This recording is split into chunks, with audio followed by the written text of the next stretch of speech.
విజయవాడలో కలెక్టరేట్ వద్ద వేలాది మంది 2 సెంట్ల ఇళ్ల స్థలాలు, పక్కా ఇల్లు, టిడ్కో గృహాలు, ఇళ్ల పట్టాల రిజిస్ట్రేషన్, పెన్షన్లు, సంక్షేమ పథకాల అమలు కోరుతూ సిఐటియు ప్రజా సంఘాల ఆధ్వర్యంలో మహాధర్నా దరఖాస్తులతో తరలివచ్చిన సామాన్యులు. ఈ ధర్నాలో పాల్గొని మద్దతు పలికిన సిపిఎం రాష్ట్ర కార్యదర్శి వర్గ సభ్యులు సిహెచ్ బాబురావు, ప్రసంగించిన సిఐటియు నేత డి కాశీనాథ్, ఐద్వా నేత కె శ్రీదేవి తదితరులు. దరఖాస్తులతో తరలివచ్చిన జనంతో కిక్కిరిసిన కలెక్టరేట్ పరిసర ప్రాంతాలు. హామీల అమల్లో ప్రభుత్వ వైఫల్యాలను నిరసిస్తూ నినాదాలు చేసిన ప్రజలు ప్లకార్డులు, బ్యానర్లు ప్రదర్శించి ఆగ్రహం వ్యక్తం చేసిన జనం. టీడీపీ కార్యకర్తల ఆర్థికంగా బలోపేతం చేయడం కోసం ఒక స్కీమ్ పెట్టాడంట.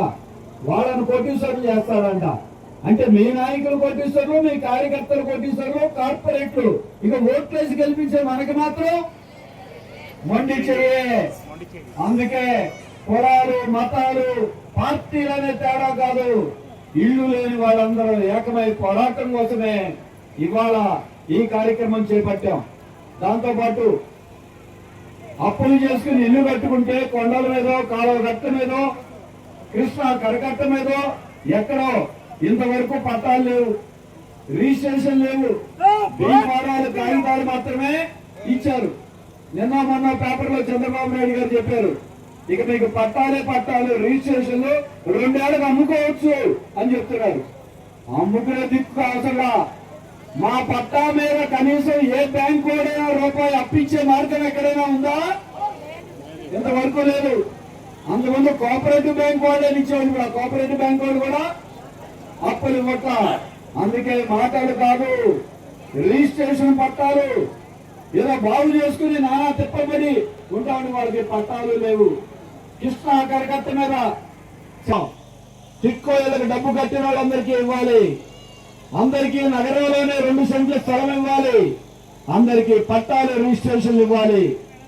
పోనీ ఇదే కాదు, పింఛను 4,000 అయిందని సంబరపడ్డాం.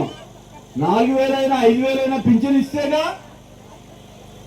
ఇంతవరకు పింఛన్లకి భర్త చచ్చిపోయి 2 ఏళ్ళు అయితే ఇంకా టైం చాలేదంట. 50 ఏళ్ళకే పింఛన్ అన్నారు. ఆడోడికి 1,500. మర్చిపోయారా? గుర్తుందమ్మా?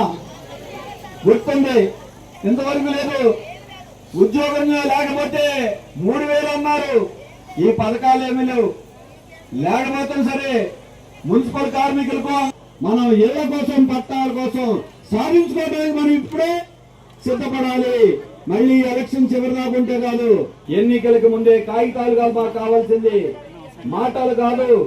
2 సెంట్ల స్థలం ఇవ్వాలి, ఇల్లు కట్టుకోవడానికి 5 లక్షలు ఇవ్వాలి. దాంతో పాటు పట్టాలకి రిజిస్ట్రేషన్ చేయాలి. 2 ఏళ్ల కాలంలో కూటమి ప్రభుత్వం దగా చేసింది. 2 సెంట్ల స్థలం గ్రామాల్లో 3 సెంట్లు ఇస్తామని ఒక్కరికి ఇవ్వాల. నేను సవాల్ చేస్తున్నాం. గృహప్రవేశాలు అంటున్నారు. 8 ఏళ్ల క్రితం, 10 ఏళ్ల క్రితం సగంలో కట్టి ఆపేసిన ఇళ్ళని ఇప్పుడు పూతలేసి గృహప్రవేశాలు అంటారా? మీ గవర్నమెంట్ వచ్చిన తర్వాత ఒక్కరికైనా ఇళ్ల స్థలం ఇచ్చారా? చూపించండి. ఎంతమందికి ఇచ్చారు? శ్వేతపత్రం ప్రకటించండి. లేదు. ప్రజలకి మొండి చేయి చూపిస్తున్నారు. కార్పొరేట్లకు మాత్రం ఎకరం భూమి 99 పైసలు. అదానికి కార్పొరేట్లకి. పేదవాడికి మాత్రం 2 సెంట్లు ఇవ్వడానికి స్థలం లేదు. అంతేకాదు, అధికార పార్టీ నేతలు, మంత్రులు, ఎమ్మెల్యేలు, ఎంపీలు రకరకాల పేర్లతో భూ కబ్జాలకు పాల్పడుతున్నారు. 100 కోట్లు సంపాదిస్తా ఉన్నారు, అవినీతికి పాల్పడుతున్నారు. ఇప్పుడు చంద్రబాబు నాయుడు గారు ఇంకో పథకం ప్రకటించాడు. వాళ్ళ కార్యకర్తల్ని ఆర్థికంగా పరిపుష్టి చేసి కోటీశ్వరులు చేస్తారంట. ఎథికల్ ఎకనామికల్ ఎంపవర్మెంట్ ఏమిటిది?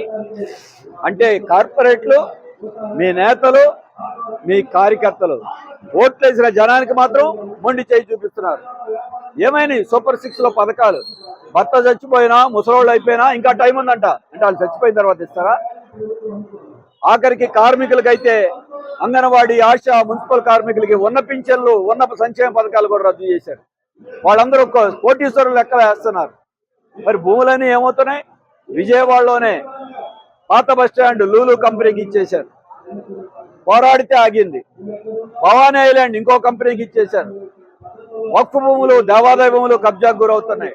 శాతవాహన కాలేజీ, ఎస్ఆర్ఆర్ కాలేజీ భూములు అధికార పార్టీ నేతల అండతో కబ్జాలు గురవుతున్నాయి. ఇక అధికార పార్టీ ప్రజాప్రతినిధులు అయితే మొత్తం దండుకు తింటున్నారు. రోడ్ల మీద బండి పెట్టినా లక్షలు కట్టాలి, ఇల్లు కట్టుకుంటా అంటే డబ్బులు కట్టాలి.